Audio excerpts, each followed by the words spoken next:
છોકરા 10મું ભણતા હોય તો એને 10માની ચિંતા કરાય, એને ત્યારે એમ ન કહેવાય કે મારું કોલેજમાં શું થાય. અત્યારે તો 10મું ભણ. તકલીફ શું છે ખબર? એડવાન્સમાં જે ચિંતા કરવા મળી છે ત્યાં પ્રોબ્લેમ થાય છે. નહીં, વર્તમાન જે દિવસે જે કરવાનું છે એ કરો, બસ આગળનું છોડો. પછી શું થાય? આપણે નો સુરતથી પહેલાં આવતા 30 વર્ષ પહેલાં 40 વર્ષ પહેલાં અમે નાના હતા, મેં જોયું છે. ત્યારે આમ હજી આમ સુરત આવ્યા હોય અને વળાવા આખું ઘર આવતું. દસ્તો માર્યો એવો, કપાળમાં સાંજલો કર્યો હોય, કોકે ગોદડાનો વીંટો હારે લીધો હોય એ દેખવાય હોય, એક સૂટકેસ લીધી હોય, બોલ બેટન પહેર્યું હોય, અને બસ આવે પછી આખું ઘર એમ કે પોગીને ટપાલ લખી દેજે હો ભાઈ. પાણી નો, આપણા ભાઈઓને પાણી નહોતા હદતા.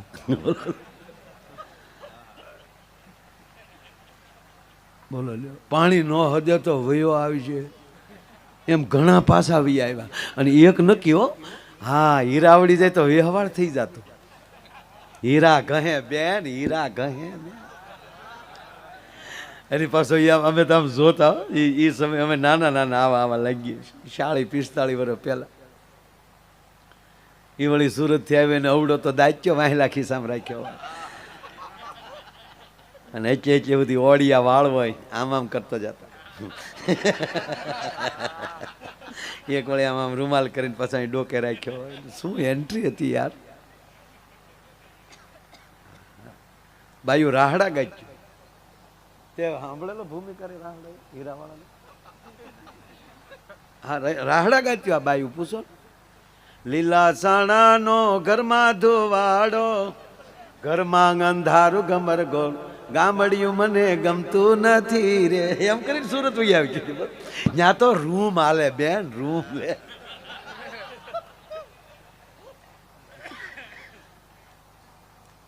કહેવાનો મારો મતલબ કે જેનો જે વસ્તુથી તમને આનંદ આવે, આશ્ચર્ય થાય. આજની પરિસ્થિતિ એવી છે કે આજના બાળકોને આશ્ચર્ય નહીં થાય. જે 60 વર્ષ કે 65 વર્ષના વડીલો બેઠા છે, એણે જે પહેલી વાર બસમાં બેઠા જે આનંદ લીધો છે એ અત્યારે પ્લેનમાં નહીં આવે આનંદ. કારણ કે એક આશ્ચર્ય થાય. એમ યુવાન છોકરાઓને કહું કે આવા વડીલો મળો એનું આશ્ચર્ય થવું જોઈએ કે હું ફલાણા વડીલને મળ્યો, અને એ આશ્ચર્ય છે ને એ તમારી પ્રગતિ કરાવશે. પણ અંદર જ્યારે ઈર્ષા થાય કે અમને ખબર છે આવું થાય, ત્યારે તમારી પ્રગતિને તમે તોડો છો. વડીલોને મળવાથી અથવા તો કોઈ પણ વ્યક્તિને મળવાથી જ્યારે અંદર આશ્ચર્ય મળે થવા, એક આનંદ મળે થવા, ત્યારે એની જેવું બનવાનું અંદરથી એક કોટો ફૂટતો હોય છે. અને એવું જ્યારે બનવાની વ્યક્તિને અંદર કોટો ફૂટે ત્યારે એ માણસ વર્તમાનમાં રહીને, મેં કીધું ને કે જે વિષયમાં છે ત્યાં એની અંદર રશા પશા રહેવું. હું આપણા બોર્ડિંગ હોય કે આપણા જ્યાં હોય ભાવનગર કે ગમે ત્યાં, તો હું જાઉં ત્યારે હું એને પહેલું કહું કે તમારી માટે અમે 2-3 કલાક આપી શકીએ, પણ હું આગલી પેઢી માટેથી એ જ વાટ રાખું કે આમાં ક્યારે કયો છોકરો જીપીએસસી કે યુપીએસસી કરીને આવે.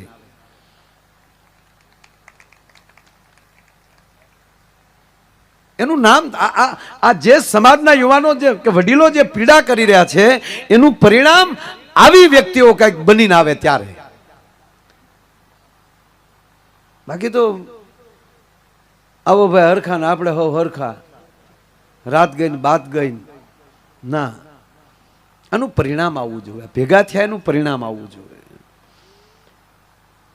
જે રાત મળ્યા છે એનું પરિણામ બીજે દી દેખાવું જોઈએ. વાવણી થઈ છે તો બીજે દી એ સાહ જવારવાનું આપણે પરિણામ દેખાડવું જોઈએ કે એટલું બિયારણ વવાઈ ગયું છે, અને વવાણા પછી એટલું ઉગ્યું છે એની નોંધ લેવા પાછો ખેડૂત જતો હોય છે કે ઉગાવો બહુ સારો આવ્યો.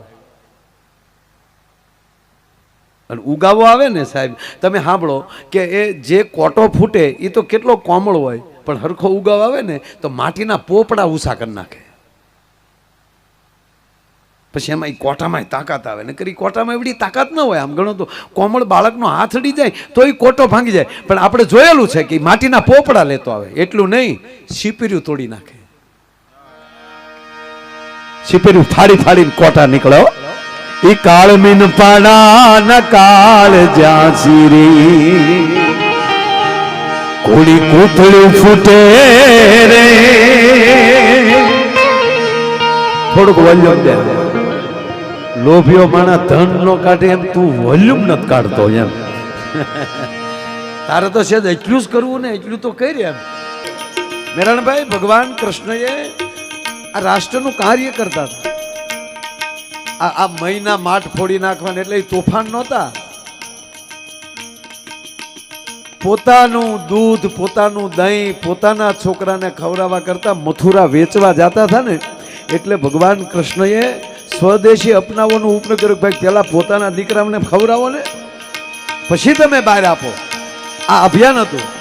આ કાળી નાગને નાખ્યો એટલે શું? યમુના પહેલું વહેલું જળ સ્વચ્છતા અભિયાન કોઈએ કર્યું તો ભગવાન કૃષ્ણએ કર્યું. આ ભગવાને કાળી નાગને નાખ્યો એટલે યમુનાજીને ચોખ્ખા કર્યા. હા, અંદર જે ઝેર ફેલાવતા હતા ને, એટલે ભગવાન કૃષ્ણ ગયા ને આ બધું ચોખ્ખું કરવા. એટલે જે ફેક્ટરી વાળા જે ગટરોના પાણી નાખતા હતા ને યમુનામાં, એ કાળી નાગ બધા. હજી આપણે યમુનાજીમાં જોઈએ તો આ દિલ્હીમાંથી કેટલો કચરો આવે છે ભાઈ. એટલે ભગવાન કૃષ્ણએ અટકાવ્યું હતું. એ અટકાવવા ગયા ને એટલે એને રિશ્વત આપવામાં આવી કે તો અહીંયાનો હાર આપું, કે તો આપું તને દોરડો, આટલું મારા નાથથી સાનું કરવી ઘરમાં સોરીઓ, મારા ઘરમાં સોરી કરીને તમને આપી દઈ. કૃષ્ણને કે વયા જાઓ. એટલે નાંગણીઓ જ ને બધું કરપ્શન દેવા વાળીઓ, એણે કૃષ્ણને કીધું તને અમે હોનાનો હાર આપી દઈએ, કડીનો દોરો આપીએ, તું અહીંથી વયો જા. માટે જળ કમળ સાંડી જા બાળા, તો આ જળને ત્વચા કરવાનું છોડી દે. એટલે કૃષ્ણ ભગવાને કીધું મારક બારક કઈ ભૂલ્યો નથી, તારે જેને કહેવું હોય ને જગાડ તારા નાથને. મારું નામ કૃષ્ણ કાનડો, હું પાછો ન ફરું. હવે તમે કલ્પના કરો 6 વર્ષની ઉંમરે જો આવું કામ કરતા હોય. 60ને દી તો પૂતનાનો ગોબો ઉપાડી લીધો. બોલો, 60ને દીઓ. હા, ભાગવત વાંચ્યો કારક. 60 હતી તેથી ભગવાન કૃષ્ણને આ પૂતના રૂપાળી થી રમાડવા આવી કે આને હું ધવરાવી લઉં અને એમાં ઝેર આપી દઉં, કંસનું કામ કરી લઉં. પહેલું જ વહેલું આમ તો રામે અને કૃષ્ણએ એની લીલામાં આણે પૂતનાને મારી કૃષ્ણએ, અને રામે કોને મારી? રામે કોને મારી? તાડકાને. બરોબર, કેટલું આ બધાને હૈયે છે. હા, રામે તાડકાને મારી. એનો અર્થ કે જ્યાંથી અસુરી વૃત્તિ જ પેદા થતી હોય એને કાપી નાખો. સમાજ હોય કે શરીર હોય. અહીંયા ડોક્ટરો બેઠા છે અને ખબર છે ઈલાજ 3 જ રીતે થાય. સમાજ હોય કે શરીર હોય, એનો ઈલાજ 3 જ રીતે થાય. જ્યાં બીમારી લાગુ પડી હોય ને તો પેલું શું હોય ખબર? એને ડોઝ આપો. રોગ પ્રતિકારક શક્તિને વધારો. ઈથી ન માને તો એને સાફ કરો, અને ઈથી બીમારી ન હારે તો એની સર્જરી કરો. એને કાપીને સાઈડમાં મૂકી ગયો કે તું તો રહેવા દે. શું કામ? ઈ ન કરીએ તો આમાં શરીર ખતમ થઈ જાય, સમાજમાંથી ન કરીએ તો સમાજ ખતમ થઈ જાય. ભગવાન કૃષ્ણએ આ વાત કરી છે બાપ. એટલે ઈ કાંઈ એની બાળ લીલા એટલે એનો અર્થ નથી કે તોફાન કરતા હતા, માટલા ફોડ નહીં. એને આ ધીરા ધીરા આ કાર્યો કર્યા. આ ભગવાન કૃષ્ણ, તમે કલ્પના તો કરો મારા બાપ, એને અડધી રાતે લઈને નીકળી જવો પડ્યો છે. કેવી પરિસ્થિતિ છે. અને જે જનેતાએ, જે માં દેવકીએ પોતાના 8 સંતાનોને નજર સામે મરતા જોયા હશે, કેવો કંસનો કાળો કેર હશે. પણ કંસે જેવું તેવું પાત્ર નહોતો.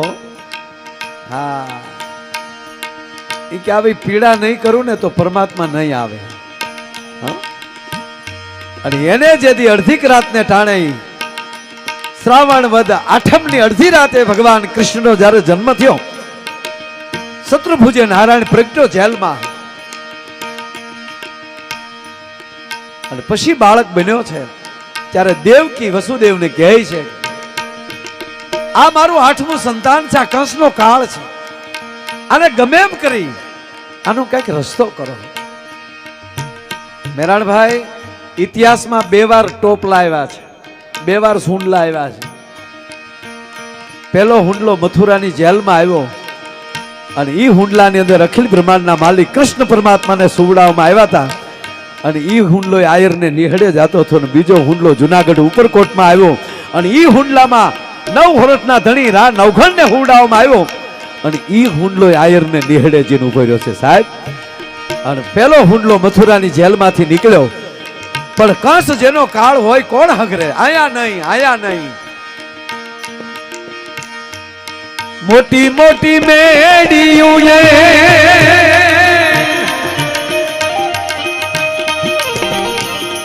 મોટી મોટી મેડીયું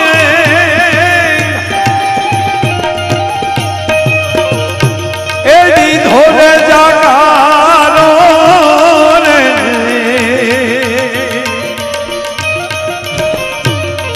એ જીવોલી ઝુંપાડીએ એક ધૂરે જીવન પધારો રે માતાજી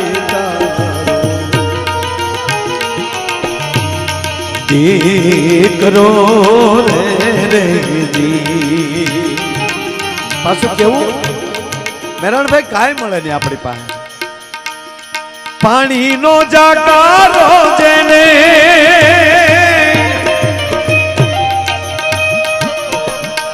એ ભૂમિનો માકારો રે,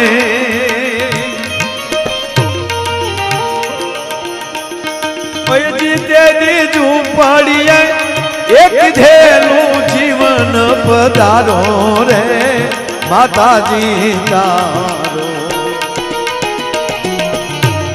પાણીનો જાકારો જેને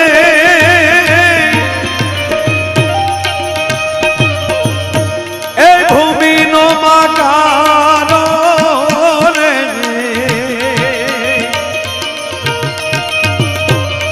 તેદી એવા આહિરને એ દીધેલો તેદી આવકારો રે માતાજી તારો. દીકરો રે રે તારા પિતાએ એ ઉઠાવ્યો તને પરબારો રે માતાજી. દીકરો રે રે જી, અરે રે માતાજી તારો દીકરો. પાણીનો જાકારો જેને ભૂમિનો માકારો, તેથી નંદરાજ આહિરડે દીધેલો આવકારો માતાજી તારો દીકરો. કહેવાનો અર્થ ભગવાન કૃષ્ણ એટલે સંપૂર્ણ પીડાની પરાકાષ્ઠા, એનો અવતાર એટલે કૃષ્ણ. સાંભળજો, ભગવાન કૃષ્ણ એ શીખવે છે કે જ્યારે તમારી પાસે જે સમય હોય એ રીતે જીવજો.